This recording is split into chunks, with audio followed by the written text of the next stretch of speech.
ಹೇಳಿ ಅಜಯ್. ಇಷ್ಟು ದಿನ ನೀವೆಲ್ಲ ಇಷ್ಟು ಶ್ರಮ ಪಟ್ಟು ನಾನು ಹೇಳಿದ ಕೆಲಸ ಆಗಲಿಲ್ಲ. ಇನ್ನು ಮುಂದೆ ನಿಮ್ಗೆ ಆ ಶ್ರಮ ಇರಲ್ಲ. ಅಂದ್ರೆ ಏನ್ ಮಾಡಕ್ ಹೊರಟಿದ್ಯಾ ಮಗನೇ? ನಾನು ಮದುವೆ ಆಗ್ತಾ ಇದ್ದೀನಿ.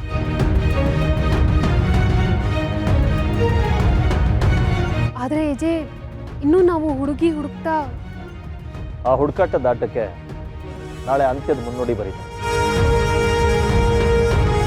ಹೌದು, ನಾಳೆ ಒಂದು ಪಾರ್ಟಿ ನಡೆಯುತ್ತೆ. ಆ ಪಾರ್ಟಿಲಿ ನಿಮ್ಮೆಲ್ಲರ ಪ್ರಶ್ನೆಗೂ ಉತ್ತರ ಸಿಗುತ್ತೆ. ನಾಳೆ ಇನ್ವೈಟ್ ಮಾಡಬೇಕಾಗಿರೋ ಗೆಸ್ಟ್ ಲಿಸ್ಟ್. ಆದ್ರೆ ರಾಮ್, ಹುಡುಗಿ ಯಾರು ಅನ್ನೋದಂತೂ ಗೊತ್ತಿಲ್ಲ.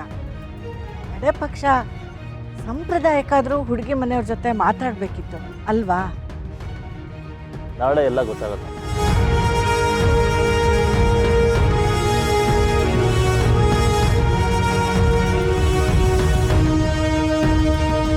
ಯಾಕೆ, ನಿಮ್ಗೆ ಯಾರಿಗೂ ಸಂತೋಷ ಆಗ್ತಾ ಇಲ್ವಾ?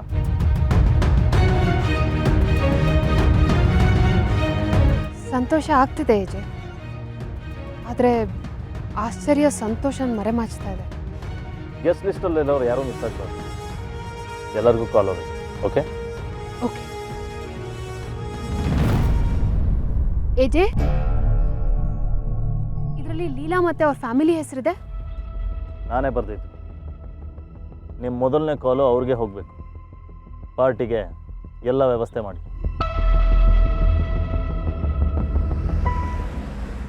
ನೀವು ಅಯ್ಯೋ ಮೇಡಮ್, ಮರ್ತು ಬಿಟ್ರ? ನಾನು AJ ಸರ್ PA ವಿಶ್ವರೂಪ್. ಗೊತ್ತು. ಅಲ್ಲ, ನೀವು ಎಲ್ಲಿಗೆ ಬಂದಿದ್ದೀರಾ ಅಂದ್ರೆ ಅವಳು ಮತ್ತೆ ಬಂದು ಏನಾದರೂ ಎಡವಟ್ಟು? ಚೆ ಆ ಥರ ಎಲ್ಲ ಏನಿಲ್ಲ. ನಾನು AJ ಸರ್ ಮನೆಯಲ್ಲಿ ಒಂದು ಪಾರ್ಟಿ ಇದೆ. ಆ ಪಾರ್ಟಿಗೆ ನೀವು ಕುಟುಂಬ ಸಮೇತರಾಗಿ ಬರಬೇಕು ಅಂತ ಇನ್ವಿಟೇಷನ್ ಕಳಿಸಿದ್ದಾರೆ. ಇನ್ವಿಟೇಷನಾ? ಪಾರ್ಟಿ ಯಾಕೆ? ದೊಡ್ಡವ್ರ ಮನೆಗೆ ಪಾರ್ಟಿ ಮಾಡಕ್ಕೆ ದಿನಕ್ಕೊಂದು ಕಾರಣ ಇರುತ್ತೆ, ದಿನಕ್ಕೊಂದು ಪಾರ್ಟಿ ಇರುತ್ತೆ. ಅದನ್ನೆಲ್ಲ ಕೇಳ್ತಾರೇನೆ? ಪರವಾಗಿಲ್ಲ, ಕೇಳಿ ಬಿಡಿ. ಇದು ದಿನ ನಡೆಯೋ ಪಾರ್ಟಿ ತರ ಅಲ್ಲ, ಇದೊಂದು ಸ್ಪೆಷಲ್ ಪಾರ್ಟಿ. ಸ್ಪೆಷಾಲಿಟಿ ಏನು ಅಂತ ಕೇಳ್ಬೋದಾ? ನೀವು ಕೇಳದಿದ್ರು ನಾನು ಹೇಳ್ತೀನಿ. ನಾಳೆ AJ ಸರ್ ಅವ್ರು ಮದುವೆ ಆಗ್ತಿರೋ ಹುಡುಗಿ ಯಾರು ಅನ್ನೋದನ್ನ ಅನೌನ್ಸ್ ಮಾಡ್ತಿದ್ದಾರೆ. ಅದಕ್ಕೆ ಈ ದೊಡ್ಡ ಪಾರ್ಟಿ. ಅಯ್ಯಯ್ಯೋ, ಹುಡುಗಿ ಯಾರು ಅಂತ ಅನೌನ್ಸ್ ಮಾಡಕ್ಕೆ ಇಷ್ಟು ದೊಡ್ಡ ಪಾರ್ಟಿನಾ? ಇನ್ನ ಎಂಗೇಜ್ಮೆಂಟು, ಮದುವೆ ಇನ್ನೆಷ್ಟು ಗ್ರ್ಯಾಂಡ್ ಆಗಿ ಮಾಡ್ತಾರೆ. ಆ ಹುಡುಗಿ ಅದೆಷ್ಟು ಪುಣ್ಯ ಮಾಡಿದ್ಲು.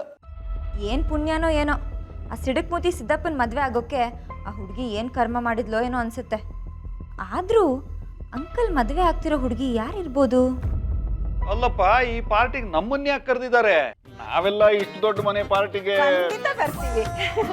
ಯಾಕೆ ಕರೆದ್ರು ಅಂತ ಯೋಚನೆ ಮಾಡೋದಕ್ಕಿಂತ ಕರೆದ್ರಲ್ಲ ಅಂತ ಸಂತೋಷ ಪಡ್ಬೇಕು ಅಲ್ವಾ? ನೀವು ಹೋಗಿ ಬನ್ನಿ, ನಾವೆಲ್ಲರೂ ಪಾರ್ಟಿಗೆ ಬರ್ತೀವಿ. ಸರಿ, ಬಂದ್ಬಿಡಿ, ಮರಿಬೇಡಿ. ಆಯ್ತಾಯ್ತು ಮೇಡಮ್. ಪರವಾಗಿಲ್ಲ. ಮೇಡಮ್, ನೀವು ಬನ್ನಿ, ಆದರೆ ಬರಿಗೈಯಲ್ಲೇ ಬನ್ನಿ. ಏಕೆಲ್ಲ ತಗೊಂಡು ಬರ್ಬೇಕು. ಓಕೆ ಮೇಡಮ್, ನಾನು ಇನ್ನು ಬರ್ತೀನಿ. ಹಿಟ್ಲರ್ ಅಂಕಲ್ ಕೈಯಲ್ಲಿ ಲಾಕ್ ಹೋಗೋ ಹುಡುಗಿ ಯಾರೋ ಏನೋ. ದೇವ್ರೆ, ಅವಳಿಗೆ ಒಳ್ಳೇದು ಮಾಡಪ್ಪ. ಪಾರ್ಟಿ ಖುಷಿಯಲ್ಲಿರೋ ಅಂಕಲ್ಗೆ ನಾನೇ ಆದಷ್ಟು ಬೇಗ ಹೋಗಿ ಥ್ಯಾಂಕ್ಸ್ ಹೇಳಿ ಬಂದ್ಬಿಡ್ಬೇಕು.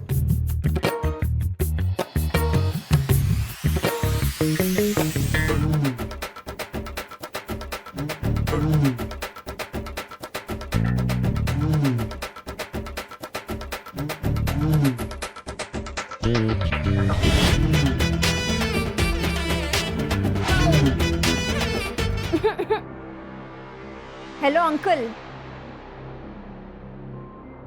ಸದ್ಯ ನೋಡಿದ್ರಲ್ಲ ಅಂತ ಕೆಮ್ಮಿದ್ರೆ ನಮ್ಮ ಕಡೆ ನಾವು ಬಂದಿದ್ದೀವಿ ಅಂತ ಅರ್ಥ. ನಮ್ಮ ಕಡೆ ಹಾಕಿ ಕೆಮ್ಮಿದ್ರೆ ರೋಗ ಇದೆ ಅಂತ ಅರ್ಥ. ಸರಿ, ಏನಿರಲಿ? ನಿಮ್ಮನ್ನ ನೋಡಿ ಮಾತಾಡಿಸಿ ಥ್ಯಾಂಕ್ಸ್ ಹೇಳೋಗೋಣ ಅಂತ ಬಂದೆ. ನೀವು ನನಗೋಸ್ಕರ ತುಂಬ ದೊಡ್ಡ ಸಹಾಯನೇ ಮಾಡಿದ್ದೀರಾ. ಫೋನ್ ಮಾಡಿ ಚಿಕ್ಕದಾಗಿ ಥ್ಯಾಂಕ್ ಯು ಅಂತ ಹೇಳೋ ಬದಲು ನಾನೇ ನೇರವಾಗಿ ಭೇಟಿಯಾಗಿ ದೊಡ್ಡದಾಗಿ ಥ್ಯಾಂಕ್ಸ್ ಅಂತ ಹೇಳೋಗೋಣ ಅಂತ ಬಂದೆ. ಅದನ್ನು ನಾಳೆ ಫಂಕ್ಷನಲ್ಲೇ ಹೇಳ್ಬೋದಿತ್ತಲ್ಲ. ಇಲ್ಲ, ಅದು ಏನಾಯ್ತು? ಮತ್ತೆ ದೇವೇನಾದರೂ? ಇಲ್ಲ, ಅವ್ನು ನನ್ನ ತಂಗಿ ಲೈಫಿಂದ ಜೂಟ್ ಹೇಳಾಯ್ತು. ಜೂಟ್? ಹ್ಞೂ ರೂಟ್ ಅಂದರೆ ಗೊತ್ತಿಲ್ವಾ? ಓಡೋಗ್ಬಿಟ್ಟ, ಪೋಟ್ ಆಗ್ಬಿಟ್ಟ ಅಂತ ಅರ್ಥ. ನಿಮ್ಮ ಸೀರಿಯಲ್ ನೋಡಲ್ವಾ ನೀವು? ಇರ್ಲಿ ಬಿಡಿ. ಆದರೆ ಇದಕ್ಕೆಲ್ಲ ಕಾರಣ ನೀವೇ ತಾನೆ. ಅದಕ್ಕೆ ಥ್ಯಾಂಕ್ ಯು. ಜೊತೆಗೆ ಸಾರಿ ಹೇಳೋಗೋಣ ಅಂತ ಬಂದೆ. ನಿಮ್ಮ ಬಗ್ಗೆ ಗೊತ್ತಿಲ್ಲದೆ ನಿಮಗೆ ತುಂಬ ಅವಮಾನ ಮಾಡಿಬಿಟ್ಟೆ ನಾನು. ಈಗ ವಿಷಯ ಎಲ್ಲ ಬೇಡ, ನಾನು ಮರ್ತುಬಿಟ್ಟಿದ್ದೀನಿ. ನಾನು ಮರ್ತಿರಲಿಲ್ಲ ಅಂದರೆ ನೀನು ಇವತ್ತು ನಾನು ಮುಂದೆ ಬಂದು ನಿಂತ್ಕೊಂಡು ಮಾತಾಡ್ತಾ ಇರಲಿಲ್ಲ. ನನ್ನ ಲೈಫಲ್ಲಿ ಪರ್ಫೆಕ್ಷನ್ ಅಂದರೆ ತುಂಬ ಇಂಪಾರ್ಟೆಂಟ್. ನಾನು ನೀನು ಹೇಳಿರೋ ಕೆಲಸನ ಪರ್ಫೆಕ್ಟಾಗಿ ಮಾಡಿ ಮುಗಿಸಿದ್ದೀನಿ. ಈಗ ನಿಂಟ. ಓಹೋ, ಅದಕ್ಕೇನಂತೆ? ನಾನು ಏನು ಮಾಡ್ಬೇಕು ಹೇಳಿ? ಚುಟ್ಕಿ ಹೊಡೆದ್ರಲ್ಲಿ ಮಾಡ್ತೀನಿ. ನನ್ನ ತಂಗಿ ಲೈಫ್ನ ಕಾಪಾಡ್ದವ್ರು ನೀವು. ನೀವು ಏನು ಹೇಳಿದ್ರು ಮಾಡ್ತೀನಿ. ನಾನು ಮಾಡಿರೋ ಸಹಾಯಕ್ಕೆ ಬದಲಾಗಿ ನೀನು ನನ್ನ ಮದುವೆ ಮಾಡ್ಕೋಬೇಕು. ನಾನು ನಿನಗೆ ಕೊಟ್ಟ ಮಾತನ್ನು ಉಳಿಸ್ಕೊಂಡಿದ್ದೀನಿ. ನೀನು ನಿನ್ನ ಮಾತನ್ನು ಉಳಿಸ್ಕೋಬೇಕು ಅಂದರೆ ನನ್ನ ಮದುವೆ ಆಗಲೇಬೇಕು.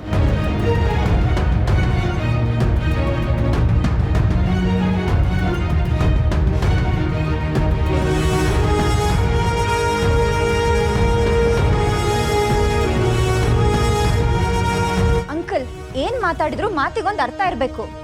ನಾನೇನೋ ಚಿಕ್ಕ ಹುಡುಗಿ ಬಡಬಡ ಅಂತ ಏನೇನೋ ಮಾತಾಡ್ಬಿಡ್ತೀನಿ. ಆದ್ರೆ ನೀವು ನಿಮ್ಮ ವಯಸ್ಸಿಗೆ ತಕ್ಕನಾಗಿ ಮಾತಾಡ್ಬೇಕು ತಾನೆ. ಅಷ್ಟೇ ಅಲ್ಲ, ನಿಮ್ಮ ವಯಸ್ಸಿಗೆ ತಕ್ಕನಾಗಿ ಯೋಚನೆನೂ ಮಾಡಬೇಕು. ಆನೆ ಥರ ಗತ್ತಲ್ಲಿ ಓಡಾಡೋರು ನೀವೆಲ್ಲಿ? ಆಡಿನ ಮರಿತ ಆಡಾಡ್ಕೊಂಡಿರೋಳು ನಾನೆಲ್ಲಿ? ಆ್ಯಕ್ಚುಲಿ ಅಂಕಲ್, ಒಂದು ಸೂಪರ್ ಆಗಿರೋ ಐಡಿಯಾ ಕೊಡ್ಲಾ? ಹೇಗಿದ್ರು ಪಾರ್ಟಿಗೆ ಎಲ್ಲರನ್ನೂ ಇನ್ವೈಟ್ ಮಾಡಿರ್ತೀರಾ. ಅಲ್ಲಿ 35 ಇಯರ್ಸ್ ಲೇಡಿಗೆ ಆಫರ್ ಕೊಟ್ಟು ನೋಡಿ, ಕಣ್ಣು ಮುಚ್ಕೊಂಡು ಒಪ್ಕೋತಾರೆ.